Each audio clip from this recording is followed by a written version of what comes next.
سلامتاي صبو سرعخا كيوري زغلكا كيورات كان سلطان كان نمحلاو زحقزو حامشتا مشتراوي سنل بناوي حقتات زخوركم بيتسل إذا فيديونا كل نخباطاح لايك شير غورو لوم بسنك سعال دمسي كروب تعافينا لو نغتالي دما كاستغاخلي سلات تعقستخوم يغني لي حقي إسران شدشتن أقداوكا خلو جزي سريات خنو جيجا خانم حوا مشفني تتكم أبز عالم سوات نعخاز فردخا باتي إطاريو تيتنبر بات نعون موقع زحلف قايو رسح من قدي أيكونن سلم تايوم قلم راح توعو تاع السوات كل جزي قدسان مسيلوم زمتو نعخاقين حانتو نشتاقيقان مودات عيوتكا اتصل المكا مغنياتو نساتهم حدا مشتر يتقوميوم أقداوم نخيرخسو نخالي سو كم مكالا خالي يتقوملو روورت جرين أبزح الجزيا نتي أو تاريخ عالم زي الحسلتي ينقرنا أما بالعصر تحمش طفل زمن جزار بورجيا نت بقرقرن بعامة توحيت زنور زوا رومانيا حقواتاتر دلي نسونات بوتا سلام نممسا بورتو حيل متكام كم زدليو يفلت نيرو جزار بورجيا بعلو أداو نخيركس راميرو استوالي أزي چاكان تريرين سواي قوتري راميرو ناو رومانيا خيدو بجيكاني بغتلاتن بمفرحرحين نتقرقير أطفو اتهزبي سلام رخبي جزار بورجيا حدا مشتراو سقومتي وسده اتهزبي ازغل قفعي بتزا جزار ايز فسام دلو إلو نخي ترترو نراميرو قتلمو ريسو أو أدواي درويو جزار نهزو كم زبالي إذا سواي بعليو جاكان نيرو أنا قن عخون مدحان قتيلا يالخو بلين جزار آداو تريات غيرو سلطانو آدلدلي كما غيركا أو هيوتكا تتكملو إذا حقي تنكولن يخون مالت رايزي كونس استراتيجيكا وصنعات يالخا مالتيو قداماي مشفني يالخا كالاي نايدوم إيد تتكم حادثة كتكسع تتكالع ويك توقع انت دليخا بعالخا أي تتنكفو نخالي سوي نخونتا تتكيمكا يتسرح نخسرح قبر نسخاقين كل جزي حيواين داس فهالين مسيل كاترين اتناي مستيات مسلين مستيات رسحات كتنكفو خلو قلتي في الرأيو نمن النت قاد ما خمتوري مستيات حلوة عنتو نشتري رسحات مودات هيوت كهتبالا شوا تغليا أبز علم اتزل على سلطان أقداو كواتريات غيركا علم بملاخ تزازلكا مقواري ساعاتكا أي تواخن ننبسخا خانا قفيتان سلين حلوة سوات وصيت كاريوم كدنا قنبر إتز حلف كالو رسح من قد خريو عدول أي تابوم إذا فيديونا كلون خباطا لايك شير غورم زيادة نوشتاو سلامكم من عواتكم زحقزو فيديوتات نمراي دما سابسكرايب مقوار أي ترسو حقي عسران شوعاتن نسوات نامن ماندليتهم تتغملو سوات نحاق زي كونس نترقميوم زتومي حادث قرم سنة البناو مشتر كنقركا سب تفطرو ترقم زيو العالم كتصور أي خلني حادث أمن نقر حادث سعوة مرحي ويدما حادث ترقم زهو علامة ليت المعالتين إدالي سلمتا أيام قل سوات والحانت بقعات كهالوم بمليونات قصر عجبتي زرخو سلمتا كخان السخان قل يوم ممهران ويمرحتي بزي زخون حتو اتسعوهم مغنياتو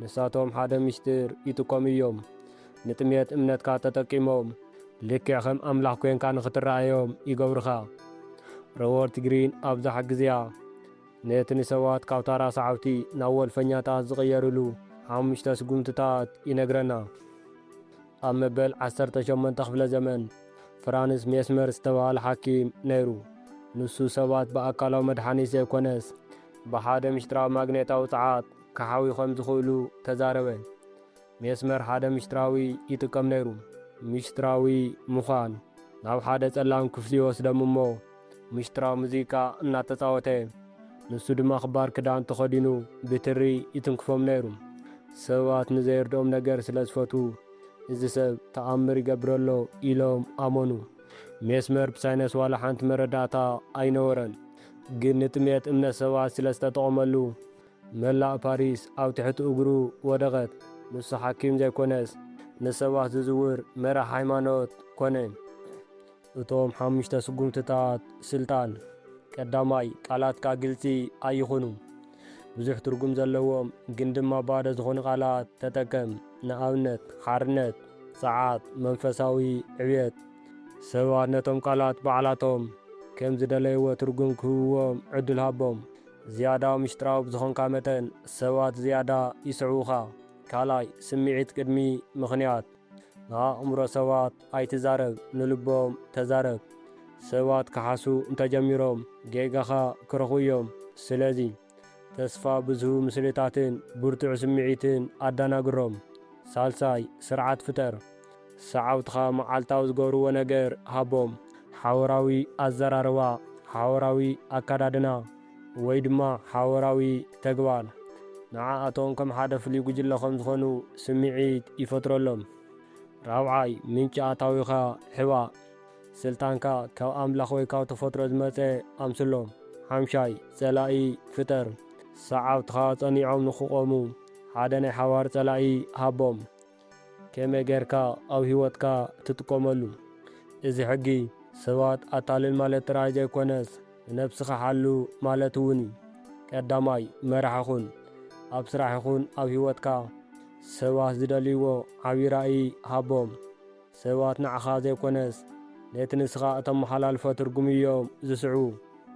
ካልኣይ ተጠንቀቕ።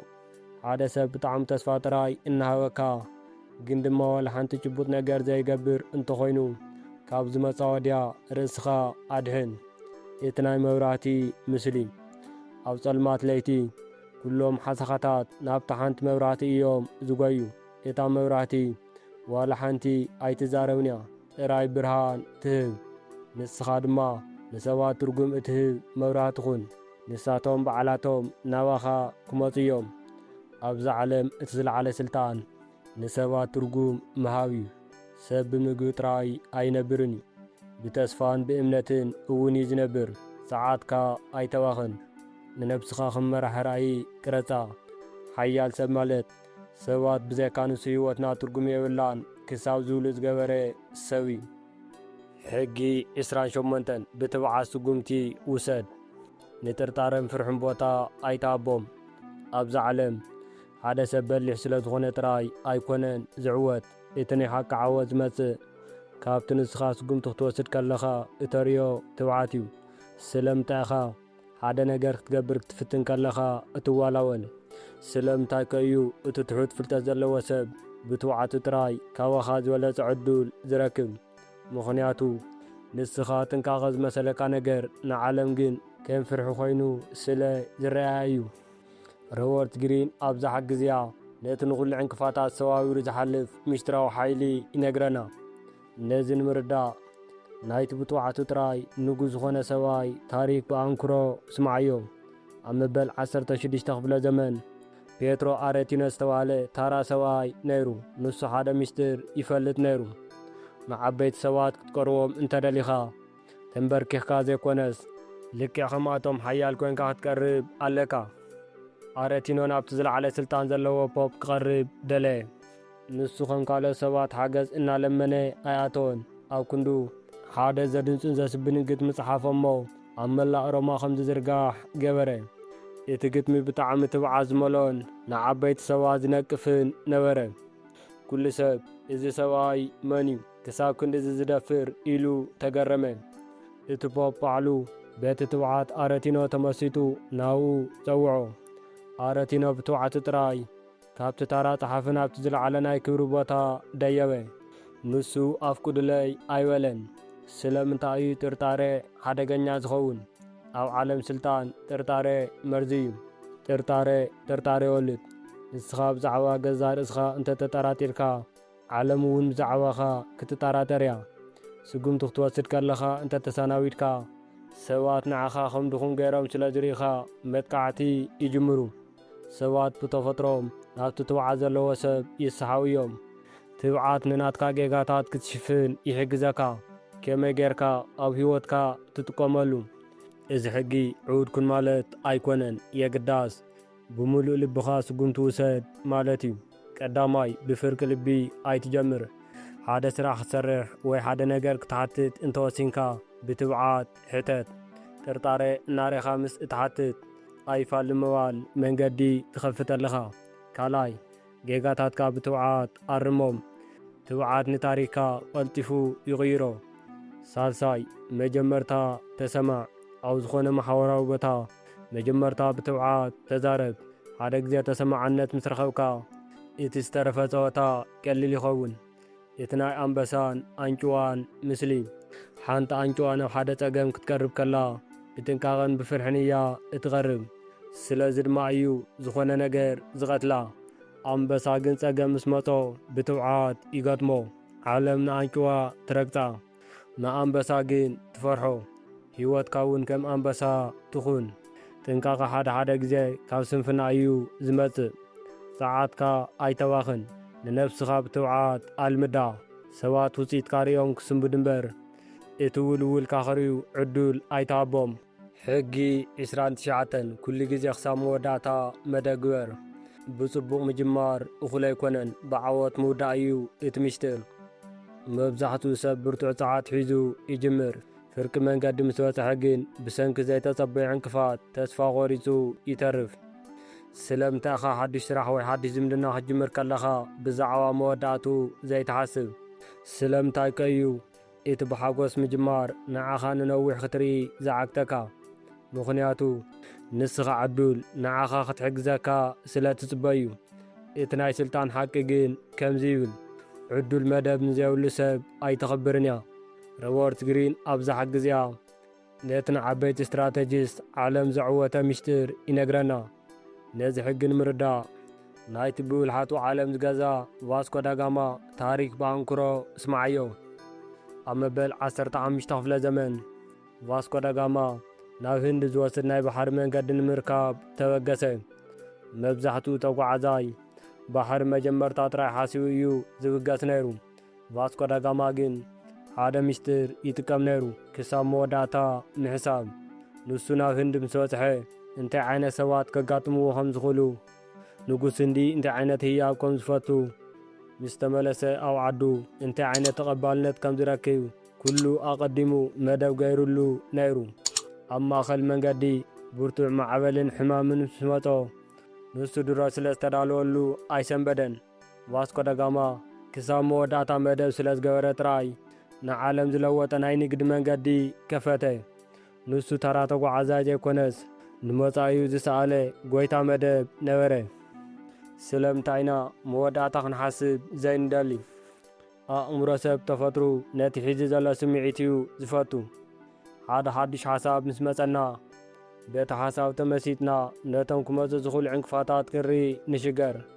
ፊር ኦፍ ሪያሊቲ፣ ፍርሒ ሓቂ ብዛዕባ ጸገማት መጻኢ ምሕሳብ ስለ ዘጭንቐና ደሓን እዩ ዕዱል ክሕግዘኒ እዩ ኢልካ ምሕሳብ ቀሊል ይኸውን። ኣብ ህይወትካ ከመይ ጌርካ ትጥቀመሉ? እዚ ሕጊ ኣይትጀምር ማለት ኣይኮነን፣ የግዳስ ብጥበብ ጀምር ማለት እዩ። ቀዳማይ እቲ እንተኾነኸ ዋቲፍ ሕግታት። ሓደ ነገር ክሰርሕ ከለኻ እዚ ነገር እንተተዋላሽዩ እንታይ ክገብር እየ ኢልካ ንርእስኻ ሕተታ። ጸገማት ኣቐዲምካ ምስ ሰኣልካዮም ሓይሎም ይስኑ። ካልኣይ ሽቶኻ ንጹር ይኹን። መወዳእታ ዓወትካ እንታይ ክኸውን ከም እትደሊ ብንጹር ሰኣሎ። ሓደ ግዜ ምስ ሰኣልካዮ እቶም ኣብ ማእኸል ዘጋጥሙ ጸገማት ከም መዘናግዒ ጥራይ ክትርዮም ኢኻ። ሳልሳይ መዓዝ ደው ከም እትብል ፍለጥ። ዓወት ሓደ ግዜ ምስ መጸት ብስስዐ ዝያዳ ክትከይድ ኣይትፈትን። ካብ መደብካ ወፃኢ ምጉዓዝ ናብ ጥፍኣት እዩ ዝወስድ። እቲ ናይ ተዋሳኢ ምስሊ። ሓደ ተዋሳኢ ናብ መድረኽ ክወጽእ ከሎ እቲ ቀዳማይ ቃሉ ጥራይ ዘይኮነስ እቲ ናይ መወዳእታ ቃሉ እውን ይፈልጦ እዩ። ስለዚ ድማ እዩ ተዓዛቢ ተመሲጡ ዝርዮ። ህይወትካ እውን ከምኡ ትኹን። ኣብዚ ዓለም እቲ ዝለዓለ ስልጣን ንመጻኢ ኣቐዲምካ ምራይ እዩ። መደብ ዘይብሉ ሰብ ባርያ ጸገማት እዩ። መደብ ዘለዎ ሰብ ግን ጐይታ ዕዱል እዩ። ሕጊ 30 ስራሕኻ ብቐሊሉ ከም ዝተሰርሐ ኣምስሎ። ጻዕርኻ ሕዋ። ብልሒ ማለት ጻዕርኻ ምሕዋ ማለት እዩ። ሰባት ንዓኻ ዘድንቑኻ በቲ ዘርአኻዮ ውፅኢት እምበር በቲ ንዕኡ ንምውቃዕ ዘሕለፍካዮ መከራ ኣይኮነን። ስለምንታይ ኢኻ ሓደ ስራሕ ምስ ሰራሕኻ ክሳብ ክንደይ ከም ዝደኸምካ ንኹሉ ሰብ ክትነግር እትዝዕር? ስለምንታይ ከ እዩ እቲ ለይትን መዓልትን ሰሪሐ እየ ዝብል ዘረበኻ ንዓኻ ተራ ሰብ ዘርየካ?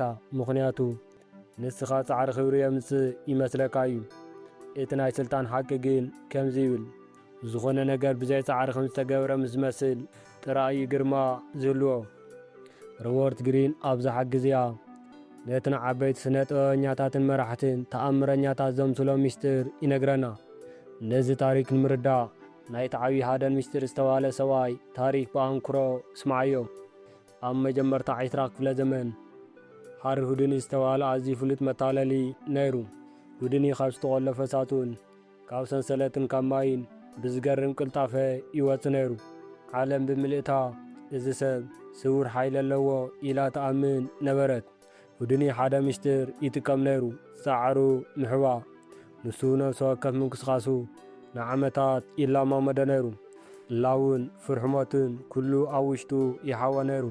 ናብ መድረኽ ክወፅእ ከሎ ግን ልክዕ ከም ሓደ ተራ ነገር ብፍሽኽታ ይገብሮ ነበረ። ሁድኒ ከመይ ገይሩ ከም ዝገበሮ ንማንም ኣይነገረን። ስለምንታይ? ምኽንያቱ እቲ ምስጢር ምስ ተፈለጠ እቲ ግርማ ስለ ዝተፍእ። ስለምንታይና ፃዕሪ እነቃልል? ኣእምሮ ሰብ ንዘይርድኦ ነገር እዩ ዋጋ ዝዎ። እቲ ናይ ፃዕሪ እጾር ክሳብ ክንደይ ከም ዝደኸምካ ክትነግር ከለኻ ንሰባት ኣነ እኮ ዓቕመይ እዚ እዩ ትብሎም ኣለኻ። ብልሕኻ ንሰባት ምስ መሃርካዮም ንሳቶም ንዓኻ ንምውቃዕ ክጥቀሙሉ ይኽእሉ እዮም። ምስጢራዊ ምዃን ድሕንነት እዩ። ከመይ ጌርካ ትጥቀመሉ? እዚ ሕጊ ኣይትስራሕ ማለት ኣይኮነን፣ የግዳስ ስራሕኻ ተዓቀብ ማለት እዩ። ቀዳማይ ኣይትጀሃር። ሙሉእ መዓልቲ ኣይደቆስኩን ክሳብ ክንደይ ከም ዝፀዓርኩ ኣይትፈልጥን ኢኹ ምባል ኣቋርፅ። ውፅኢትካ ጥራይ ይዛረብ፣ ንስኻ ግን ብርጋፅ ተንቀሳቐስ። ካልኣይ ብልሕኻ ሕዋ። ከመይ ጌርካ ከም ዝተዓወትካ ንሰባት ኣይተብርህሎም። ሰባት ብዛዕባ ምስጢር ዓወትካ ክግምቱ ዕድል ሃቦም። ኣብዚ ዓለም እቲ ዝለዓለ ስልጣን ፃዕሪ ብዘይመስል መንገዲ ዓወት ምርካብ እዩ። ፃዕሩ ዝነገረ ሰብ ክብሪ ይስን፣ ፃዕሩ ዝሓወ ሰብ ግን ግርማ ይረክብ። ሰዓትካ ኣይተባኽን። ሰባት ውፅኢትካ ርዮም ክስምዱ እምበር እቲ ድኻምካ ኸርዩ ዕዱል ኣይትሃቦም። ሓያል ሰብ ማለት ከመይ ገይሩ ገይርዎ ተባሂሉ ዝሕሰበሉ ሰብ እዩ። እዚ ቪድዮ ናብ ኩሉ ንኽባፃሕ ላይክ ሼር ጎሩ።